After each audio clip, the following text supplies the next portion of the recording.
Hi guys, it's Heather from Running with Sass. I thought I would try my hand again at this whole vlog thing and get over my fear of hearing myself on camera. Do I really sound like this? I hope not. Anyway, I'm going to be doing some fun vlogs. Oh my gosh, this dog.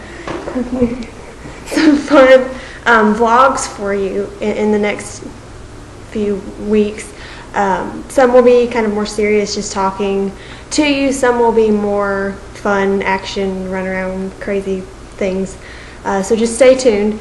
I feel like sometimes when I have something I really want to talk about that I'm passionate about, that it gets too wordy and then people don't read it. So let's face it, I'm calling myself out here. When a post is really long and there's no pictures, even random pictures of nature thrown in, it gets kind of boring. So I thought that it would be easier for me to vlog about something like this and then kind of recap it underneath. So today I kind of wanted to talk a little bit about something that I read recently. It's actually an old article, but I think it's very important.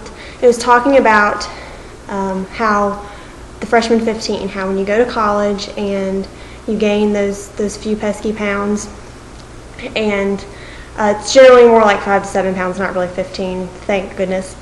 But why that happens and how we can stop it. This puppy! Okay, sorry. How we can stop it. And the study was talking about how some schools around the country have started doing seminars and different little presentations to the freshmen in particular to show them how to eat healthy, how to pick healthy options in the dining hall, how to make quick, easy, healthy foods in their dorm rooms and things like that, because we all know being a college freshman can be overwhelming to begin with. And I kind of feel like there's two main groups of people that tend to gain weight in college, the first of which I fell into, which would be the former athlete. In high school, I played volleyball in the fall, basketball in the winter, and ran track in the spring, and so I was practicing every day, tournaments on the weekends, all year long. And sometimes volleyball and basketball overlapped, and I would have morning practice and then afternoon for the other sport. And I ate junk. I ate whatever I wanted, and I didn't gain any weight because I was working out, running, playing sports so much, so it didn't really matter what I ate, and I never really put much thought into it. And so when I got to college, I ate exactly the same way, except I wasn't working out near as much, and so that weight slowly crept in. And intramural flag football just wasn't really cutting it calorie-wise for me. I think the other group is the one that I'm going to segue into something else with, is the group who started out overweight to begin with, whether it be from high school or from childhood, and they are already struggling before they even get to college, and then life gets so overwhelming with classes and social obligations that it just gets worse. And so what I want to focus on is why this happens and what we can do to stop it. There's been a lot of articles and research about, you hear about the healthy vending machines changing out the snacks to be more healthy, and you have all these things like the NFL Play 60 and these different campaigns that are aimed at getting kids more active and more healthy. A lot of research shows that the majority of the kids' high-calorie things are in sugary drinks and snacks. I'll be honest, I didn't really drink a lot of water growing up. We drank lemonade, high C, fruit punch, whatever we had. We didn't really think about it. Also, I think that sometimes too much emphasis is put on the schools to take care of this problem when I feel that these things should be taught at home, and then the schools just reinforce the good behavior. Parents shouldn't just send their kids to school and say, raise my children. I'm a former teacher. I have a right to say that.